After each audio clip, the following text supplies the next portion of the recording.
Welcome to your online school Diksha. Class 9th Mathematics Chapter 2 Polynomial बहुपद। आज का विषय गुणनखंड प्रमेय द्वारा बहुपदों का गुणनखंड करना। प्यारे बच्चों, आज की वीडियो कक्षा 9 के विद्यार्थियों के लिए है। उनका चैप्टर 2 बहुपद हम लोग कर रहे हैं। पिछले वीडियो में हम लोगों ने बहुपदों का गुणनखंड कैसे करते हैं इसके बारे में बात की थी। तो पिछले वीडियो में मैंने आपको समझाया था कि बहुपदों का गुणनखंड करने की हमारे पास दो विधियां हैं। एक है मध्यपद विभाजन विधि by splitting the middle term, जिसमें मध्यपद को हम विभाजित करते थे। मध्यपद को हम दो संख्याओं में के योग के रूप में तोड़ते थे, इसलिए इसका नाम मध्यपद विभाजन विधि है। जिसमें हम केवल द्विघात बहुपद, जिस बहुपद में चर की सबसे बड़ी घात 2 होती थी, अर्थात जो ax² + bx + c के रूप का होता था द्विघात बहुपद, उसमें हम इस विधि का प्रयोग करते थे। हमने देखा था कि मध्यपद विभाजन विधि के द्वारा कैसे हम इसका गुणनखंड करते हैं। गुणनखंड के बारे में आप जानते हैं कि हमें ऐसी दो संख्याएं गुणनफल के रूप में मिलती थी जिनकी यदि हम आपस में गुणा करें तो हमें फिर वही बहुपद मिल जाता था। ये सभी आप जानते हैं। दूसरी विधि मैंने आपको बताई थी कि जब बहुपद की घात 2 से अधिक हो, अर्थात अधिक घात वाला जो बहुपद आपको दिया हो 3, 4, 5 घात वाला, तो उसका हम गुणनखंड कैसे ज्ञात करेंगे। उसके लिए मैंने आपको पिछले लेक्चर में बताया था कि हम गुणनखंड प्रमेय का प्रयोग करते हैं। फैक्टर थ्योरम इसको अंग्रेजी भाषा में कहते हैं, कि कैसे हम फैक्टर थ्योरम की मदद से किसी बहुपद, बड़ी घात वाले बहुपद जिसकी घात 2 से अधिक है, उसका गुणनखंड हम करेंगे। तो आज के लेक्चर में हम इसी को पढ़ेंगे। चलिए इसको हम आज स्टार्ट करते हैं। गुणनखंड प्रमेय की मदद से बड़ी घात वाले बहुपदों का गुणनखंड करना। तो गुणनखंड प्रमेय के बारे में आप लोग जानते हैं। हमने पीछे वीडियो में गुणनखंड प्रमेय को आसानी से समझा है। इसके माध्यम से हमने प्रश्नावली के सवालों को भी हल किया है, तो इससे आप परिचित हैं। फिर भी मैं आपको थोड़ा रिवाइज करा देता हूँ एक उदाहरण के माध्यम से। मान लीजिए आपके पास एक बहुपद p, जिसको p नाम दिया गया है, और क्योंकि इसमें चर है तो इसको हम कहेंगे बहुपद p चर x में, पॉलिनोमियल इन वेरिएबल x। तो ये बहुपद चर x में है, ये द्विघात बहुपद है। इसके हम गुणनखंड करेंगे पहले। ये यदि मैं आपसे कहूँ कि बच्चों मुझे बताइए इस बहुपद का शून्यक क्या होगा। शून्यक से भी आप परिचित हैं कि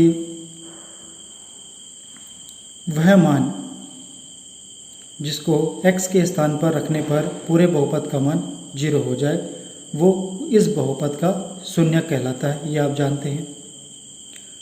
तो यदि मैं आपसे पूछूं कि ये जो बहुपद आपको द्विघात बहुपद दे रखा है, इसके शून्यक निकालिए आप, तो आप थोड़ा सोच में पड़ जाएंगे कि हम कैसे उस x के मान तक पहुँचे जो पूरे बहुपद को 0 बना दे। वो मैं आगे आपको बताऊंगा। इससे पहले आपको एक बात और बता दूं मैं कि आप सभी जानते हैं कि इस बहुपद के गुणनखंड कितने होंगे। क्योंकि ये द्विघात बहुपद है, इसमें चर की सबसे बड़ी घात 2 है, तो इसके 2 गुणनखंड होंगे। ठीक है। पिछले वीडियो में मैंने आपको बताया था कि गुणनखंडों की संख्या बराबर होती है बहुपद की घात की। जितनी बहुपद की घात होती है उतनी ही उसके गुणनखंडों की संख्या होती है। ठीक। तो द्विघात बहुपद में घात 2 है, तो इसकी गुणनखंडों की संख्या 2 होगी। साथ ही साथ इसके शून्यक भी 2 होंगे। तो इसकी घातों के द्वारा हम इसके शून्यकों की संख्या भी बता सकते हैं कि जितने बहुपद की घात उसके उतने ही शून्यक, अर्थात जितने उसके गुणनखंड निकलेंगे उसके शून्यक भी उतने ही होंगे। क्योंकि गुणनखंडों के द्वारा ही हम शून्यक तक पहुंचेंगे, ये आप आगे देखेंगे। चलिए, क्योंकि हमें इसका शून्यक निकालना है तो सबसे पहले हम इसका गुणनखंड करते हैं मध्यपद विभाजन विधि से। देखिए यहाँ पे जो बीच वाला पद है वो है +5, तो हमें 5 को ऐसी दो संख्याओं में तोड़ना है। वो दो संख्याएं मान लीजिए p और q हैं। ऐसी दो संख्याओं में तोड़ना है जिनको जोड़कर तो हमको 5 मिले, लेकिन जब इन्हीं दो संख्याओं के हम आपस में गुणा करें तो हमको क्या मिले, पहले पद का गुणांक एक्स स्क्वायर का गुणांक यहाँ पे 1 है और अंतिम पद यहाँ पे 6 है, अर्थात 6 कम 6 मिले हमको। तो ऐसी दो संख्याएं कौन कौन सी हैं बच्चों? एक है 3 और एक है 2। दोनों को जोड़ेंगे 6 आएगा, दोनों को गुणा करेंगे दोनों को जोड़ेंगे 5 आएगा, दोनों को गुणा करेंगे 6 आएगा। तो 3 और 2 का वो जोड़ा बन गया जो हमारा मध्य पद विभाजन विधि में काम करेगा, जो बीच वाले पद को दो भागों में विभाजित कर देता है। तो इसको हमने विभाजित कर दिया, 3x + 2x 5x को लिख सकते हैं। अब हम क्या करते थे, शुरू के दो पदों में से कुछ कॉमन देखते थे और आखिरी के दो पदों में से कॉमन देखते थे। तो यहाँ से x मेरा कॉमन आ रहा है तो मैंने x बाहर निकाला, अंदर बचेगा यहाँ 1x रह गया और यहाँ प्लस का 3 रह गया, क्योंकि 1x तो बाहर जा चुका है। आगे अब लास्ट के दो पदों में से मेरा 2 बाहर है, 2 कॉमन आ रहा था इन दो पदों में से, अंदर बचेगा x और यहाँ बचेगा 2 3 6। कॉमन निकालने का मतलब ही ये होता है कि उस संख्या से उसको भाग दे दो। तो 2 यहाँ से निकाल रहे हैं, 2 से भाग करेंगे 2 से 2 कट जाएगा। अब 2 से जब 6 को काटेंगे तो 3 मिलेगा। कॉमन का अर्थ ये होता है कि उसके द्वारा जिस भी बहुपद से आप उसको या जिस भी पद से उसको आप बाहर निकाल रहे हैं उसको भाग दिया जाता है। तो ये हम पे आ गया कॉमन। अब देखिए फिर यहाँ से हमें x + 3 उभयनिष्ठ मिल रहा है, कॉमन मिल रहा है, तो इसको हमने बाहर निकाल दिया। x + 3 को बाहर निकालेंगे तो हमारे पास बचेगा यहाँ पे x और यहाँ पे बचेगा 2। तो इस प्रकार बच्चों इस द्विघात बहुपद के हमें दो गुणनखंड प्राप्त हो गए, x + 3 x + 2। लेकिन हमें तो इसके शून्यक चाहिए। ठीक, शून्यक कैसे निकलेंगे? तो सबसे पहले हमने इसके गुणनखंड निकाले। अब शून्यक का मतलब आप जानते हैं कि चर का वह मान, चर यहाँ पे x है, जिसको बहुपद में रखने पर बहुपद का मान 0 बन जाए।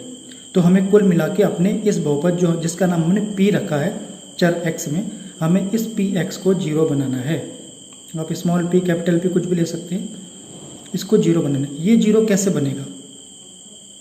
तो सोचिए, ये पूरा देखिए, इसको हमने इस रूप में बना दिया गुणनखंड करके। तो अब इसकी बात मैं करूँगा, ऊपर वाले को भूल जाइए आप, क्योंकि इसी को मैंने इस रूप में बना दिया है। अब मुझे ऐसा कुछ करना पड़ेगा जिससे मेरा पूरा बहुपद 0 बन जाए। तो वो क्या तरीका हो सकता है? एक तरीका तो ये हो सकता है बच्चों कि मैं पहला वाला जो गुणनखंड है x + 3 उसको ही 0 के बराबर रख दूं। यदि ये मेरा 0 हो गया तो फिर दूसरे वाले गुणनखंड के 0 में गुणा होगी तो पूरा ही बहुपद 0 बन जाएगा। एक तरीका तो ये है। या फिर दूसरा तरीका ये भी हम कह सकते हैं कि दूसरा वाला जो गुणनखंड है आप उसको 0 के बराबर रख दो, उससे भी पहले वाले गुणनखंड के 0 में गुणा होगी तो ये 0 बन जाएगा। तो हमारे पास दो तरीके हैं, या तो पहला वाला गुणनखंड 0 के बराबर रख दो या फिर दूसरा वाला गुणनखंड 0 के बराबर रख दो। तो यही मैंने यहाँ पे लिखा है कि बहुपद जो px जिसको हमने नाम दिया है का मान 0 होगा। कब 0 होगा? जब या तो पहला बहुपद 0 हो। तो जब पहला बहुपद 0 होगा तो इस x का मान कितना मिल जाएगा? x बराबर 3 बराबर के उस तरफ जाएगा तो -3 मिल जाएगा। या फिर दूसरा हम पे केस ये है कि आप दूसरे वाले गुणनखंड को 0 बना दो, x + 2 = 0। इससे आपको x का मान कितना मिल जाएगा? x बराबर 2 उधर जाएगा, -2 मिल जाएगा।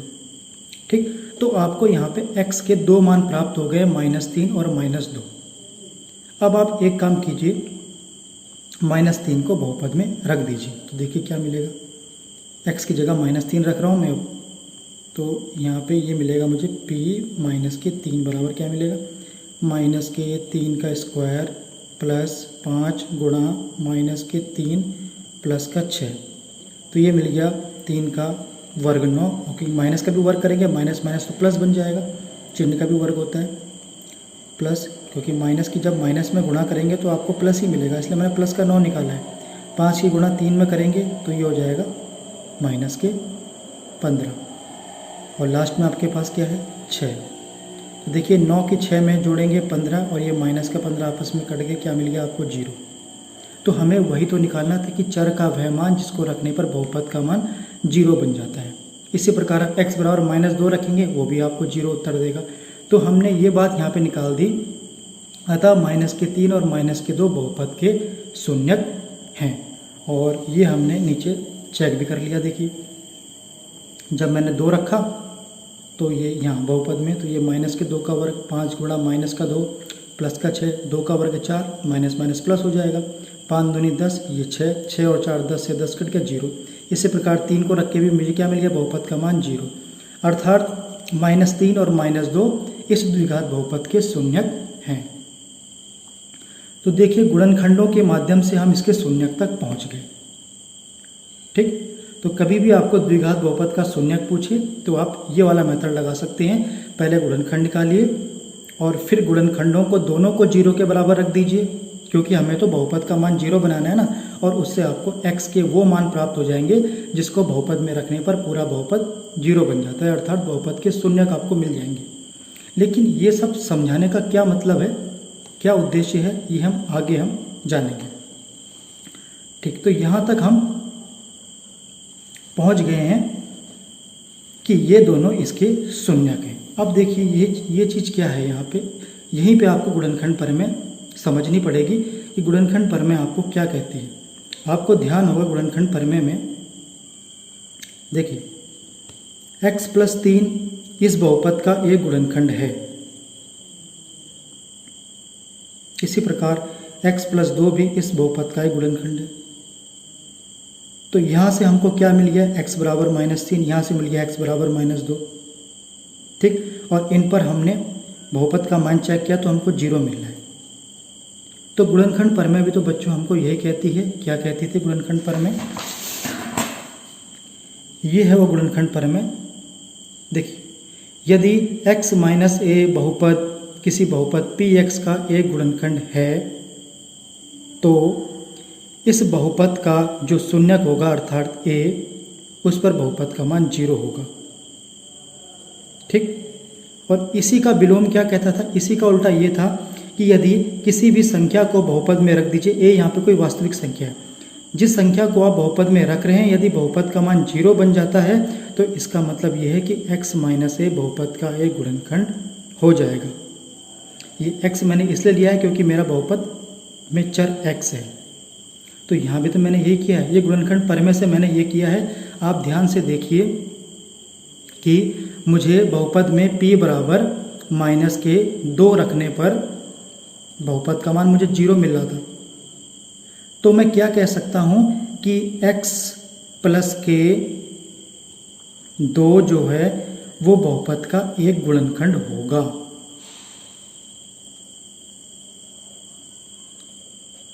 किससे? गुणनखंड प्रमेय से। देखिए, इसको ध्यान से समझिए, कंफ्यूज मत होइए बिल्कुल। यहाँ पे कह रहा है कि जिस संख्या को आप बहुपद में रख रहे हैं यदि बहुपद 0 बन जा रहा है तो फिर x - a बहुपद का एक गुणनखंड है, क्योंकि है तो x की ही वैल्यू ना। जैसे यहाँ पे x बराबर हमारे पास क्या था, -2 था। ठीक, जब हमने -2 को बहुपद में पुट किया तो मेरे बहुपद का मान क्या बन गया, 0। तो मैं इससे ये कह सकता हूँ 2 इधर आया तो x + 2 हो गया है। तो मैं कह सकता हूँ कि x + 2 बहुपद का एक गुणनखंड है। देखिए, है गुणनखंड, यहाँ पे गुणनखंड निकल के आ रहा था। ये x मैंने इसलिए लिया क्योंकि मेरा बहुपद चर x में। इसी प्रकार नीचे देखिए कि p बराबर -3 रखने पर बहुपद का मान 0 आ जा रहा है। तो ये 3 किसकी वैल्यू है, ये उस चर का मान है जिसको बहुपद में रखने पर बहुपद का मान 0 बन जा रहा है। तो गुणनखंड कैसे निकलेगा, 3 को इधर ले आइए, ये x + k3 ये बहुपद का एक गुणनखंड होगा गुणनखंड प्रमेय से। देखिए यहाँ पे इसका गुणनखंड है। आ रही है आपको बात समझ में? नहीं आ रही है? ये मैंने गुणनखंड प्रमेय से ये सब काम कर दिया है कि यदि किसी संख्या को बहुपद में रखने पर बहुपद का मान 0 बन जा रहा है तो मैं कहूँगा कि वही संख्या उस चर का मान है। जो भी चर है, अगर y है तो y लूँगा, x है तो x है, वो संख्या उस चर का मान है। और जब मैं इसको बराबर किस तरफ लाऊंगा तो अब ये गुणनखंड के रूप में बन जाएगा। देखिए, बार बार देखिए इस चीज़ को, इसको समझना बहुत जरूरी है क्योंकि यही काम आने वाला है कि यदि किसी संख्या को बहुपद में रख दें और उसका मान 0 बन जा रहा है तो है तो ये x का ही मान ना, उस चर का ही मान है जिसको बहुपद में रखने पर बहुपद का मान 0 बन जा रहा है। और जब a को मैं बराबर के इस तरफ लाऊंगा तो ये बन जाएगा x - a। तो इसी को मैं कहूँगा कि x - a बहुपद का एक गुणनखंड है। क्यों गुणनखंड है? क्योंकि इसके शून्यक पर बहुपद का मान 0 हो जा रहा है। ये हम पहले से पढ़ के आ चुके हैं कि जिस भी बहुपद के शून्यक पर किसी बहुपद का मान 0 बन जाता है तो वो उसका गुणनखंड कहलाता है। गुणनखंड की परिभाषा यही है कि आपको शेषफल क्या मिलना चाहिए, 0 मिलना चाहिए।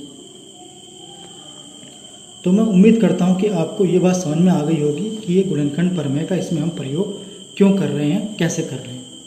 ठीक है, इसमें अब आपको कोई कन्फ्यूज़न नहीं होगी। चलिए हम आगे बढ़ते हैं। जो हमारा आज का टॉपिक है वो ये है कि आपको, क्योंकि द्विघात बहुपद का गुणनखंड करना तो आप जानते हैं मध्य पद विभाजन विधि से, लेकिन जब 2 घात से अधिक वाली घात आपको दी हो तो उसका गुणनखंड हम कैसे करते हैं। अर्थात हमें इसके गुणनखंड निकालने हैं और इसकी घात देखिए कितनी है।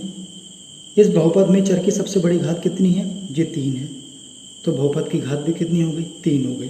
कितने गुणनखंड होंगे, जितनी बहुपद की घात सर उतने ही उसके गुणनखंड, तो इसके 3 गुणनखंड होंगे सर, क्योंकि इसकी घात कितनी है, 3। तो इसमें गुणनखंड पर हमें काम करेगी। कैसे काम करेगी, तो वो मैं आपको तरीका बताने जा रहा हूँ, इसको आप ध्यान से समझिए। सबसे पहले एक काम कीजिए, जो आपके बहुपद में, इसको मैंने f नाम दे दिया है, आप कुछ भी नाम दे सकते हैं। ये चर x में कोई f नाम का बहुपद है, p q r s t कुछ भी नाम दे दीजिए, लेकिन चर अंदर वही लिखा जाएगा। सबसे पहले आपको काम करना है, जो आपका अचर पद है, यहाँ पे क्या अचर पद 15, बाकी सब में तो चर प्रयोग हो रहा है ना। जो आपका अचर पद है उसको ले लिया, 15 ले लिया, इसके जितने संभावित गुणनखंड है वो निकाल लो। अर्थात वो सभी संख्याएं जो 15 को पूरा पूरा काटती हैं उनको लिख लो। 1 के द्वारा 15 काटता है, 1 तो सभी का गुणनखंड होता है, उसमें तो कोई कन्फ्यूज़न नहीं है, 1 तो सबको काटता है। 3 के द्वारा 15 कटता है, 3 भी इसका गुणनखंड है। 5 के द्वारा 15 कटता है, 5 भी इसका गुणनखंड है। 15 के द्वारा 15 कटता है, 15 भी इसका गुणनखंड है। और साथ ही साथ आपको ये काम और करना है कि प्लस और माइनस दोनों संख्याओं को लेके चलना है। क्यों भैया आपने प्लस माइनस क्यों लिया, तो ध्यान से देखिए कि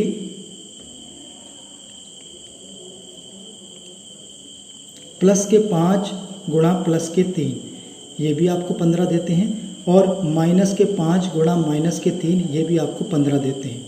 अर्थात प्लस 5 भी 15 का गुणनखंड है, प्लस 3 भी 15 का गुणनखंड है, माइनस 5 भी 15 का गुणनखंड है, और माइनस 3 भी 15 का गुणनखंड है। क्योंकि प्लस 1 से भी 15 कटेगा, माइनस 1 से 15 कटेगा, प्लस 3 से भी 15 कटेगा, और माइनस 3 से भी 15 कटेगा। आप जानते हैं कि जब आप 15 को प्लस 3 से काटेंगे तो 3 पंजे 15, 5 मिलेगा, और जब 15 को आप माइनस 3 से काटेंगे तो ये माइनस का 5 मिलेगा। काटने से मतलब है, चिन्ह किसी का भी आए उससे मतलब नहीं है, पूरा पूरा काट रहा है नहीं काट रहा है, इसलिए मैंने प्लस और माइनस दोनों चिन्हों वाली संख्याओं को लेके चला। ऐसे आपको ये भी काम करना है। ठीक, अब अगला स्टेप ये, पहले स्टेप में आप समझ गए कि जो आपका अचर पद है पहले उसके सभी संभावित गुणनखंड लिख लीजिए प्लस माइनस में। उसके बाद हमें देखना है कि इसमें से कोई एक संख्या हमको लेनी है। आप एक एक करके चेक करेंगे, इसको हिट एंड ट्रायल मेथड कहते हैं कि आप एक एक करके चेक कीजिए। क्या चेक करना है, हमें कोई एक ऐसी संख्या लेनी है जिसको बहुपद में रखने पर बहुपद का मान 0 बन जाए। केवल एक संख्या की जरूरत है मुझे, बाकी तो मैं अपना गुणनखंड आराम से निकाल दूंगा। मुझे केवल एक वो संख्या चाहिए जिसको मैं बहुपद में रखूं और मेरे बहुपद का मान 0 आ जाए। तो इसको बच्चों आपको हिट एंड ट्रायल मेथड के द्वारा करना पड़ेगा कि बार बार आपको बहुपद में वो अलग अलग संख्या रखनी पड़ेगी, हिट एंड ट्रायल जिसको बोलते हैं, और फिर आपको देखना पड़ेगा किस संख्या को रखने पर आपका 0 आ रहा है। तो चलिए चेक करते हैं। सबसे पहले हम प्लस 1 पे चेक करते हैं कि हमारे बहुपद का क्या मान आ रहा है। तो मैंने अपने बहुपद में सबसे पहले, क्योंकि इसका प्लस 1 गुणनखंड था तो मैंने उसी से शुरुआत करी। प्लस 1 को मैंने बहुपद में रखा, देखिए क्या आता है, 1 की घात 3 प्लस 1 स्क्वायर माइनस 17 गुणा 1 प्लस के 15, जहाँ जहाँ x में प्लस 1 रख दिया, ये 1 बन गया, ये 1 स्क्वायर, ये 17 एकम 17, ये 15, 1 और 1 2 बन गया, बाकी ऐसे उतारा, 15 और 2 17 बन गया, 17 माइनस के 17 आपस में कट गया, मित्र आ गया 0। ठीक, पहले ही संख्या को रखने पर हमारी किस्मत सही थी, हमारा चांस ठीक था कि पहले ही संख्या प्लस 1 को रखने पर मुझे बहुपद का मान 0 बन गया। तो इस चीज़ से आप क्या समझे, देखिए यहाँ पे हमने क्या किया, बहुपद का नाम f था, एक संख्या 1 रखी, उससे बहुपद का मान 0 बन गया। इसमें अभी अभी आपने गुणनखंड का पर में पढ़ी है कि जिस संख्या को बहुपद में रखने पर यदि बहुपद का मान 0 आ जा रहा है तो इसका मतलब क्या है कि ये उस चर का मान है जिसको बहुपद में रखने पर बहुपद का मान 0 आ रहा है। और यहाँ पे चर क्या प्रयोग हो रहा है, x, अर्थात ये x का वह मान है जिसको बहुपद में रखने पर बहुपद क्या बन जा रहा है, 0। और एक को बराबर के इस तरफ लाओगे तो ये बन जाएगा x माइनस k1 और यही इसका गुणनखंड परमेय से हम कहेंगे उस fx का एक गुणनखंड है। गुणनखंड परमेय से हम ये बात कहेंगे। ठीक, या ऐसे भी कह सकते हैं क्योंकि x बराबर 1 रखने पर बहुपद का मान 0 आ रहा है, अर्थात 1 इसका एक शून्यक भी होगा, ऐसे भी आप कह सकते हैं। तो यहाँ से हमें एक गुणनखंड इसका प्राप्त हो गया है कि x माइनस 1 तो इसका एक गुणनखंड निश्चित ही होगा, जबकि इसके 3 गुणनखंड संभव हैं। तो 2 हमको और निकालने हैं, वो कैसे हम निकालेंगे तो वही मैं आगे आपको बताऊंगा। तो यहाँ तक आप समझ चुके हैं कि कम से कम x माइनस 1 तो इसका गुणनखंड है।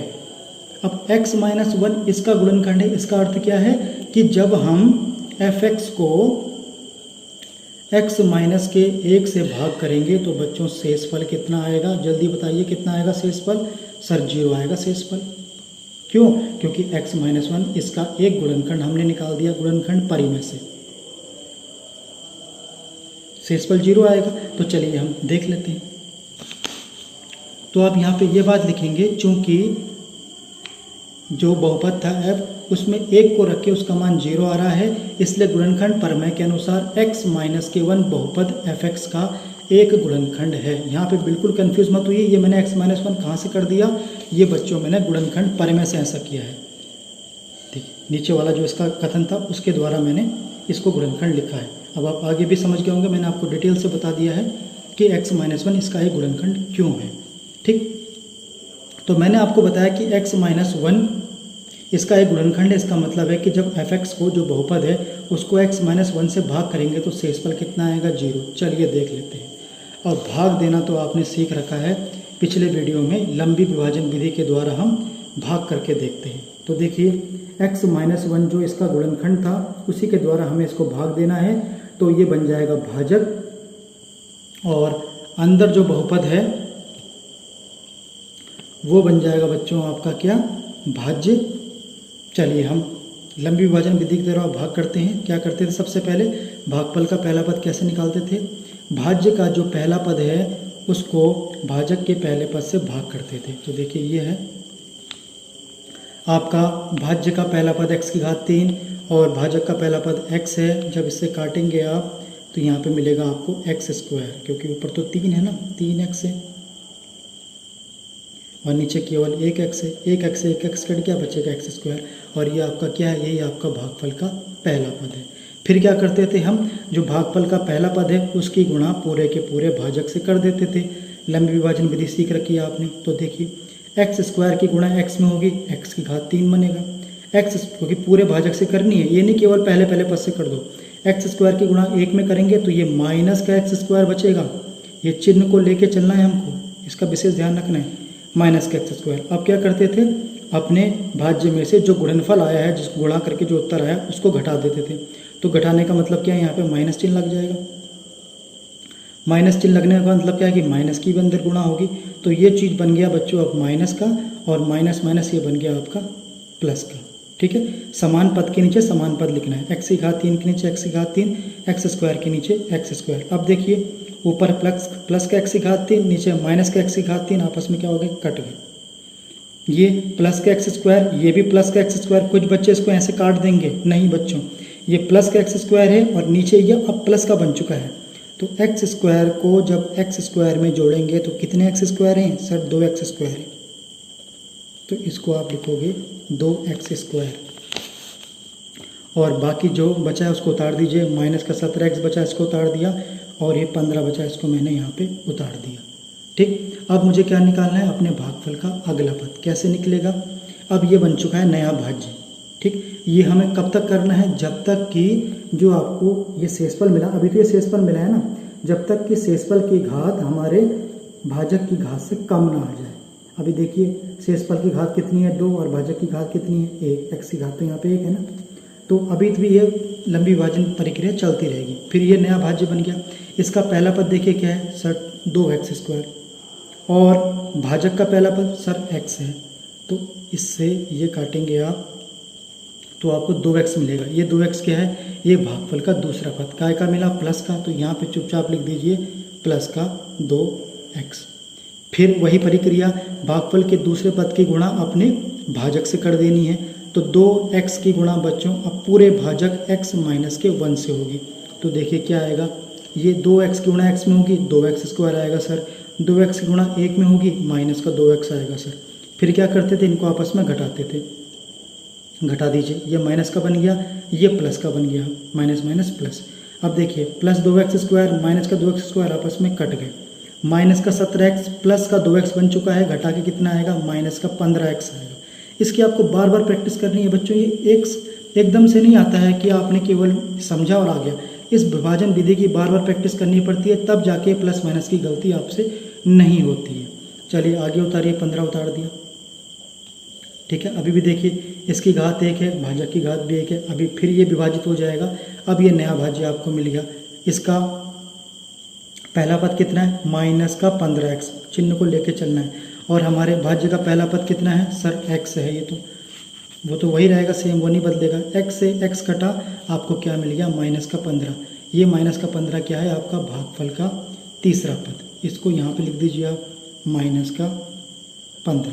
अब माइनस के 15 की गुणा किस में करेंगे, अपने पूरे भाजक में करेंगे। तो ये बन जाएगा माइनस का 15x और माइनस के 15 की माइनस के 1 में, माइनस की माइनस में गुणा प्लस और 15 एकम 15।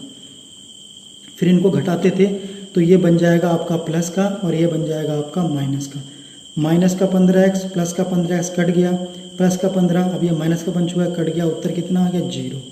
शेषफल तो बच्चों 0 ही आना था, क्योंकि ये जिसके द्वारा हम भाग दे रहे थे वो उसका एक गुणनखंड हम गुणनखंड प्रमेय से पहले ही निकाल चुके हैं, इसलिए शेषफल 0 आना था। लेकिन ये भाग करने का क्या मतलब है, ऐसा हमने भाग क्यों किया, हम इसमें इतना लंबा विभाजन विधि क्यों लगा रहे हैं, जिससे कि हमें इसके बाकी 2 गुणनखंड भी मिल जाए। अब देखिए यहाँ पे मैंने पिछले वीडियो में आपको एक बात बताई थी, वैसे तो आपको कक्षा 6 में बता दिया जाता है कि भाज्य बराबर भाज्य गुणा भागफल प्लस शेषफल। इसको मैंने आपको पिछले वीडियो में बताया था, ये विभाजन एल्गोरिथम है जो कक्षा 10 में आप पढ़ेंगे। इसको विभाजन एल्गोरिथम का हमने नाम दिया था। तो इसका प्रयोग यहाँ पे कैसे करेंगे आप, यो देखिए। अब ये तो आपका भाज्य है ना, और ये जो ऊपर आया इसको हम क्या कहते हैं, भागफल कहते हैं सर, कोशेंट अंग्रेजी में। ये क्या है, जिसके द्वारा भाग दिया जाता है उसको हम क्या कहते हैं, उसको भाजक कहते हैं सर। और जिसमें और जब शेषफल जो मिलता है लास्ट में उसको शेषफल, वो 0 शेषफल है यहाँ पे। तो मैंने वही लिखा है कि भाज्य बराबर भाज्य गुणा भागफल प्लस शेषफल। तो देखिए भाज्य मैंने उतार दिया अपना, तो ये आपका भाज्य है। देखिए इसको मैंने यहाँ पे लिख दिया है x की घात 3 plus x square minus 17x plus 15 बराबर भाजक यहाँ पे x माइनस 1 है गुणा भागफल, ये जो ऊपर आया आपका x square plus 2x minus के 15 प्लस शेषफल तो यहाँ पे 0 है। ठीक, इससे हमें बाकी के 2 गुणनखंड कैसे मिलेंगे वो आप देखिए। अब देखिए पहला गुणनखंड, क्योंकि यही जो भाज्य था यही वो बहुपद है, इसको आपने इस रूप में लिख दिया इस संबंध के द्वारा। x माइनस 1 तो आपके पास पहले से ही मौजूद है, एक गुणनखंड तो आपको मिला हुआ है। बाकी के 2 गुणनखंड बच्चों आपको यहाँ से मिलेंगे। ये देखिए ये एक द्विघात बहुपद है, क्योंकि इसमें चर की घात कितनी है 2, और द्विघात बहुपद को आप मध्य पद विभाजन विधि के द्वारा आसानी से इसका गुणनखंड कर सकते हैं। ठीक है, इसलिए मैंने अपने जो मेरा 3 घात वाला बहुपद था उसको लंबी विभाजन विधि के द्वारा ऐसे द्विघात बहुपद में बदल दिया, क्योंकि इसका मैं गुणनखंड करना जानता हूँ मध्य पद विभाजन विधि से। चलिए इसमें बीच वाला पद क्या है आपके पास, इसमें बीच वाला पद है आपके पास माइनस का 2 है, तो प्लस का 2x प्लस का 2। तो आपको ऐसी संख्या चाहिए जो जोड़कर आपको प्लस का 2 दे दे, और जब गुणा करें उन्हीं 2 संख्या की तो एक्स स्क्वायर का गुणांक कितना है 1, और आखिरी वाला पद कितना है माइनस के 15, तो माइनस का 15 आपको मिल जाए। ऐसी 2 संख्याएँ कौन कौन सी हैं, वो 5 और 3 है। ठीक, 5 में से जब हम माइनस के 3 को जोड़ेंगे, ध्यान से देखिए 5 में मैं माइनस 3 को जोड़ रहा हूँ तो कितना मिलेगा आपको प्लस का 2, क्योंकि देखिए 5 माइनस के 3 प्लस माइनस तो माइनस हो जाएगा ना, 2 ही मिलेगा आपको। और जब इनकी आपस में गुणा होगी 5 की माइनस के 3 में, तो आपको क्या मिलेगा माइनस का 15। तो वो 2 संख्याएँ क्या होगी 5 और माइनस के 3। तो मैंने तोड़ दिया अपने 2x को 5x माइनस के 3x में, और बाकी को मैंने ऐसे ही उतारा। 0 तो शेषफल है, इसको लिखने की भी आवश्यकता नहीं है। अब हमें शुरू के 2 पदों में से कॉमन देखना है और आखिरी के 2 पदों में से कॉमन देखना है। देखिए यहाँ से मेरा x कॉमन आ रहा है, मैंने बाहर निकाल लिया, अंदर बचेगा x प्लस के 5। यहाँ से मेरा माइनस का 3 कॉमन आ रहा है, माइनस चिन्ह को भी मैंने बाहर लिया, ध्यान रखिए। तो अंदर बचेगा x और चिन्ह को कि मैंने माइनस बाहर लिया है तो चिन्ह चेंज हो जाते हैं, ये बन जाएगा प्लस का 5। फिर देखिए यहाँ से प्लस 5 कॉमन आ रहा है, अंदर बचेगा x माइनस का 3। ध्यान से देखिए, यही बहुपद को आपने अब इस रूप में बना दिया और ये रूप क्या है, ये बच्चों इसके 3 गुणनखंड निकल के आ गए, x माइनस के 1, x माइनस के 3, x प्लस के 5। अर्थात जब आप इन तीनों से इसको अलग अलग भाग करेंगे तो शेषफल क्या मिलेगा, वेरी गुड, 0 मिलेगा सर। और जब इन तीनों के आपस में गुणा करेंगे तो आपको यही बहुपद मिलेगा, उसी को तो हम गुणनखंड कहते हैं ना। तो यहाँ पे आप ये बात लिखेंगे कि अतः x माइनस के 1, x माइनस के 3, x प्लस के 5 बहुपद fx के गुणनखंड होंगे हैं। तो ये तरीका होता है बच्चों, जो बड़ी घात वाले बहुपद आपको दिए हैं उसका गुणनखंड कैसे करते हैं। सबसे पहले आपको उसका जो अचर पद है उसके गुणनखंड करने हैं, सभी संभावित गुणनखंड। फिर उसमें से कोई एक संख्या आपको एक एक करके वो संख्या चेक करनी है जिसके द्वारा पूरा बहुपद 0 बन रहा है। यहाँ पे 1 के द्वारा बन रहा था क्योंकि इसके द्वारा बहुपद का मान 0 हो रहा है, अर्थात यही उस चर का मान है। इसको इधर लाए तो ये x माइनस का 1 बन गया, तो हम कह सकते हैं गुणनखंड प्रमेय से कि x माइनस के 1 इसका एक गुणनखंड है, इसका एक गुणनखंड है। तो शेषफल आपको 0 मिलना चाहिए। तब आपने इस एक गुणनखंड के द्वारा अपने बहुपद को भाग किया, शेषफल 0 मिल गया, आपको भागफल में द्विघात बहुपद मिल गया। यही द्विघात बहुपद आपको क्या देगा, गुणनखंड देगा, क्योंकि ये द्विघात बहुपद भी इसका एक गुणनखंड होगा। इस वाले संबंध से भाज्य बराबर भाज्य गुणा भागफल प्लस शेषफल लगाया, ऐसे आपने इसके तीनों गुणनखंड निकाल दिए। ठीक है। अब बच्चों प्रश्नावली 2.4 का जो आपका आखिरी प्रश्न है 5वां, जिसमें आपको ये 4 खंड दे रखे हैं। देखिए ये सभी 3 घात वाले बहुपद हैं और इनके आपको क्या करने, गुणनखंड करने। यही विधि लगेगी। मैं आपको थोड़ा पहले सवाल का हिंट दे देता हूँ, बाकी तो आप आसानी से गृह कार्य कर सकते हैं। फिर भी कोई दिक्कत हो तो आप मैसेज कर देना। तो चलिए मैं पहले वाला जो सवाल है उसको लेके चलता हूँ और उसके मैं आपको बताता हूँ कैसे गुणनखंड करने। वही तरीका लगेगा जो पीछे हमने किया है, मैं आपको थोड़ा बहुत बता देता हूँ, हिंट दे देता हूँ। तो ये वो 5वें का पहला सवाल है जिसको मैंने लिख दिया है, x की घात 3 माइनस के 2x स्क्वायर माइनस के x प्लस के 2। इसको कोई नाम दिया मैंने p, और ये चर x में है तो इसको px नाम दे दिया। अब देखिए इसमें ये 3 घात बहुपद है, क्योंकि इसमें चर की सबसे बड़ी घात 3 है, तो इसके कितने गुणनखंड होंगे, जितनी घात उतने ही गुणनखंड, 3 गुणनखंड होंगे। कैसे निकलेंगे, सबसे पहले हम क्या करते हैं, जो इसका अचर पद होता है इस तरीके में, उसका हम गुणनखंड निकालते हैं। तो देखिए 2 अचर पद है, इसके 2 ही गुणनखंड हैं, क्योंकि ये इसके 2 ही गुणनखंड हैं, 1 और 2। ठीक है।